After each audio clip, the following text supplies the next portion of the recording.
Oh god. With this thing, with these projectiles bouncing everywhere, it's incredible. Look how much damage I did! They go forever! Holy shit!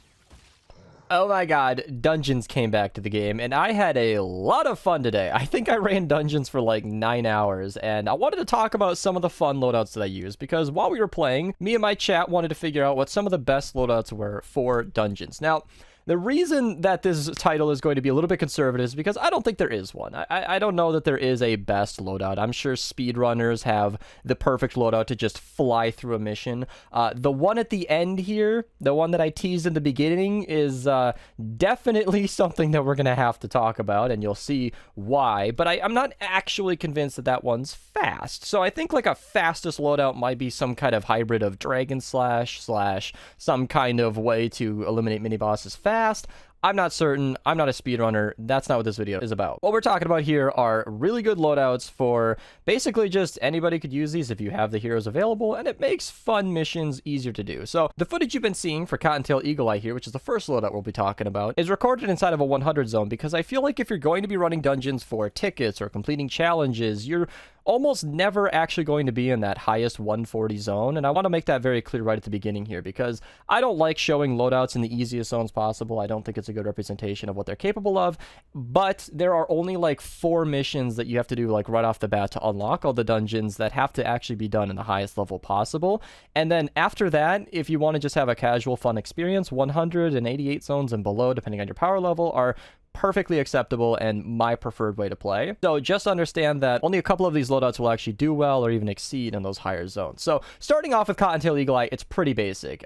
You have Cottontail in the lead, obviously. Dropping those egg bombs is going to be your main DPS. I've shown footage of this already in this video, but I forgot to mention that it's actually really good against the monoliths. Those egg bombs do a ton of damage and you can spam it very effectively. And then instead of Happy Holidays, we actually went for Shifting Gears. Shifting Gears allows you to have an additional charge for your dash for every single Outlander in your build at the cost of your distance, which is actually really acceptable, because if you're using this loadout for damage, then you don't actually want to be flying as far as you can with that phase shift. You want to kind of stay in the general area where you're doing damage. So Fuel for the Fallen is the only non-Outlander in this build, because you're going to need that energy. You're going to be spamming your phase shift as much as possible, and you will be constantly draining your energy. So beyond that, we all have Outlanders to get as many charges as possible. And if I'm not mistaken, with Phase and Confuse adding 1, plus I think the 3 that's default, and then the 3 extra, I believe that all adds up in the end to about 8 charges on your phase shift, which is quite a bit. And then of course we have In and Outlander down here, which means every 6 eliminations within 10 seconds will grant you another charge. And that's why we don't really need Happy Holidays. You will constantly be getting more and more dashes, you know, charged up the more enemies you're killing. And if you're doing a lower level dungeon, you're going to be getting plenty of those kills. So the rest of this is pretty basic. Phased Out decreases the cooldown by 25%. Phase Siphon allows you to heal. I did use Survivalist right off the bat for this, and it is an okay replacement if you don't have Sanguine Dusk. She's kind of one of the... All of these are event heroes. What am I saying? I mean, pretty much every one of these are expensive. I don't think there's anything base game in here except for maybe Phased Out, and even I am not even 100% where he comes from, so I could be wrong. But, you know, obviously Recon Scout is... I think she's base game, but a Mythic is hard to get anyway. But of course, you're going to need her for this build specifically, because Shifting Gears is her team perk. But Phase Siphon is so much better than Survivalist, because all you gotta do is dash through a crowd of enemies, you'll heal up instantly, and it's an Outlander, so you get an extra charge just by having her in the party. And that's pretty much it. Pretty basic build. It's really fun to use. Obviously, if you don't have that ability, you don't have Phase and Confuse, you can go Happy Holidays on this and then basically use anything else in here. There are lots of different options. I'm not even sure I can make any recommendations because I hadn't considered it until now, but I mean, Phase Forward, up to your movement speed. I mean, there are just lots of different things you can do if you don't have the Mythic. For the second loadout in this video, we're going to be talking about miniguns, and I figured this one's going to come up, so I wanted to get it out of the way right away. Miniguns are great for encampments, and there's only one drawback, and that is that you can't put the minigun away early. So you kind of want to make it count. Don't pull it out unless you absolutely need to defend yourself, because you will be stuck with that minigun for a while, and it can get you killed. But that's the only bad side. The thing absolutely shreds. Now, I am using Diecast Jonesy in the lead here, and there's a very good reason for that. I know that if you use the Going Commando cooldown reduction in the lead, you can get a 5-second cooldown, and that is awesome, but you are way more effective against mini bosses, which you will have to face if you use Boomstick in the lead, and you don't really need a 5-second cooldown. You won't be using it that often. If you're saving it for monoliths and dire situations, clearing crowds, and the mini bosses, the 27-second cooldown with Diecast Jonesy is perfectly adequate. I am going to link my entire video on this minigun loadout in the description below, where I talk way more about it and some other alternatives, but as far as dungeons, here's what we've got. Diecast Jonesy going again. I am, of course, flexing with Twitch Prime, but there is another option who's main game, and he is Commando Spitfire, if I can find him right here. So he's this guy. You can use him. He's the exact same. Ain't Done Yet is the exact same situation where there is another alternative, and it's the Commander Jonesy, or this guy, Sergeant Jonesy.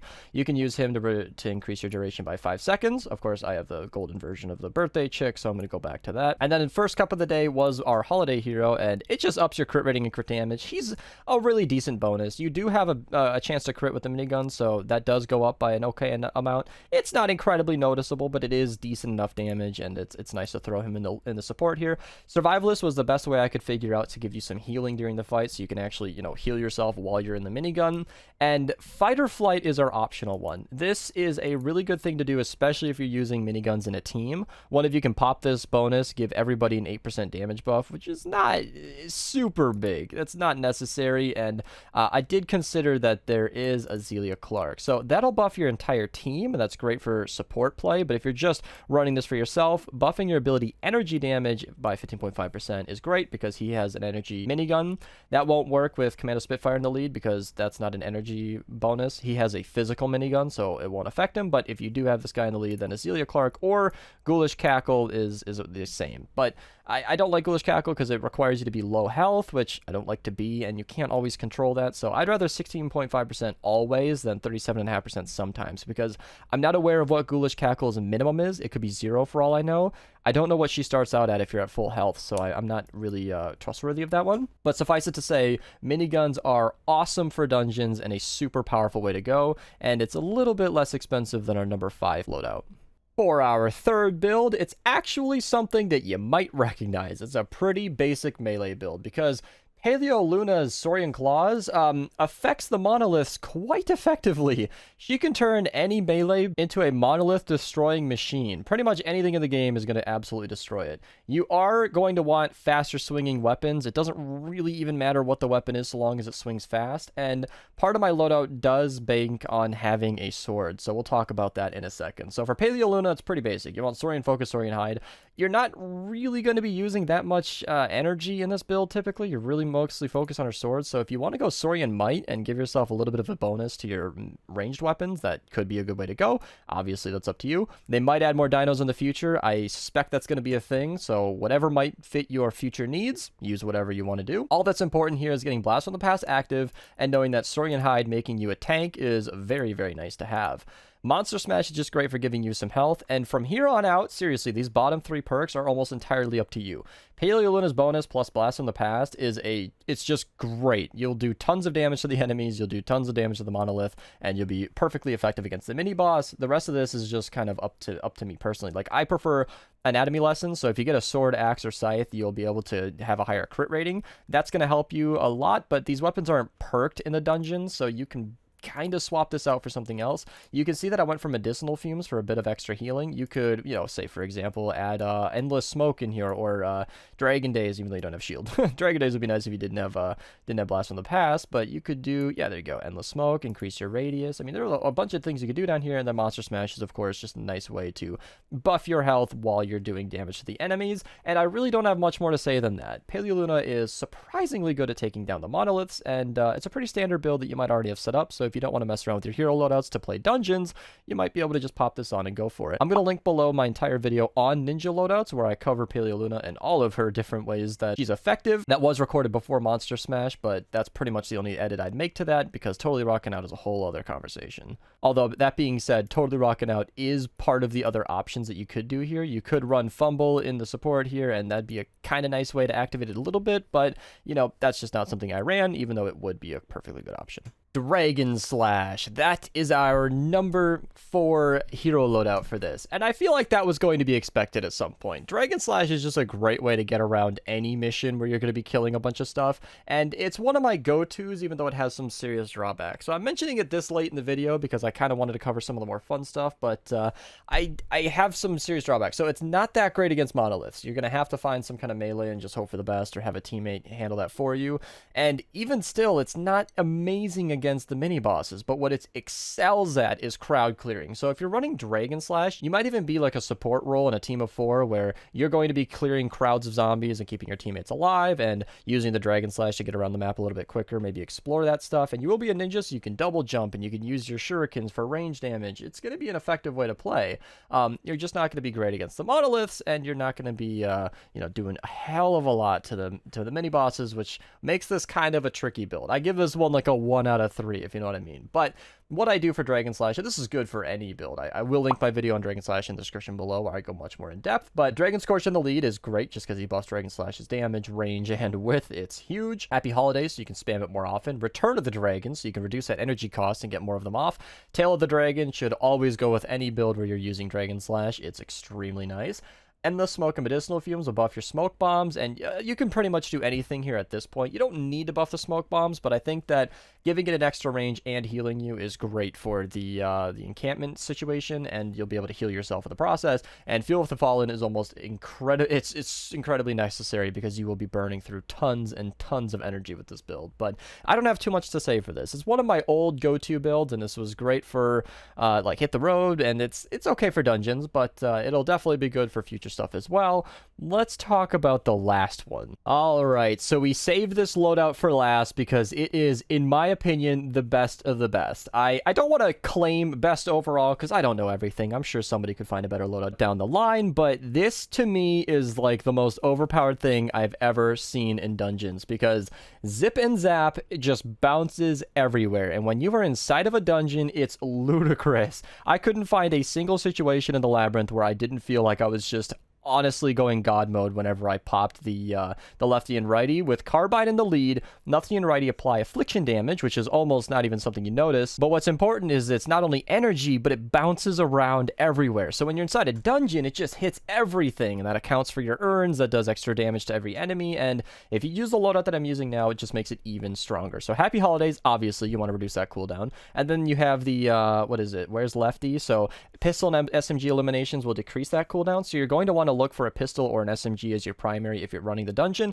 It's okay though, you don't need this because running around conservatively, it seemed like you had about 30-40 seconds between fights usually anyway, and you can just ignore stuff if you want to wait for that cooldown. Bang and Pow buffs your damage, you definitely want Raven, and then Absolutely Stunning is kind of an option. I think it's nice. I mean, it stuns enemies. It has like a 37.5% chance to stun a target, which is nice. That affects, I think, mist monsters and definitely smashers. I don't know if it affects mini bosses, but it's just nice to have in general to keep everything in place. Survivalist will keep you alive and in the fight, and space technology is another one of those alternate ones. You can buff your ability energy damage by 16.5%, which is nice. However, there is Willow, or whatever her name is, Ghoulish Cackle, allows you to have a X amount of damage based on the percentage of your missing health. So if you're going to be running this with low HP all the time, you can do the Ghoulish Cackle, but with this build as is, I have never had more fun doing any dungeon in Fortnite ever. It made everything easy, and this is the build that I mentioned at the beginning of the video, one of them at least, where it is super viable in the 140 zones. You don't need to use this in a lower level zone. You can use this in the hardest missions. If you have more than one people running this, boss fights become pretty easy. It's impressive. It's not as effective in the grotto because it's such a big room, and that's about it because the crypts, Inferno, and the labyrinth, it seems to just shred. If they add any future dungeons, just know that you're looking for tight corridors, so the labyrinth is perfect for this. A big open space like the grotto, like I said, it's going to bounce all over the place. It's not going to be nearly as effective, but that's okay. I wouldn't want a one loadout fits all kind of thing. I'm happy that this is a little bit nerfed, but I'm assuming that if people start using this more regularly, literally, Epic might actually do something about it, because if everybody starts running around with Carbide, just, you know, lefty and righty going all over the place, it just decimates monoliths. It goes right through them, so much so that I think it might even be bugged. It absolutely destroys mini bosses or anything. It clears out the entire map. It turns the labyrinth into what was, you know, a spooky little themed place with corridors that are tough to navigate to just a giant cave. It makes it extraordinarily easy to get around, and I love this build. So I cannot recommend anything more for the last one here. This is a combination of extremely fun and extremely viable, and this might just be my go-to loadout for any future dungeons. And that wraps up 5 extremely fun and very good loadouts to use in dungeons in Fortnite Save the World. I hope you guys enjoyed this. Let me know what you guys like to use in dungeons. Let me know what you think of my picks here. These are not the only 5 loadouts, of course. There are lots of ways to play and enjoy this game, but I hope you guys enjoyed the video. Thank you guys so much for watching, and have a nice day. And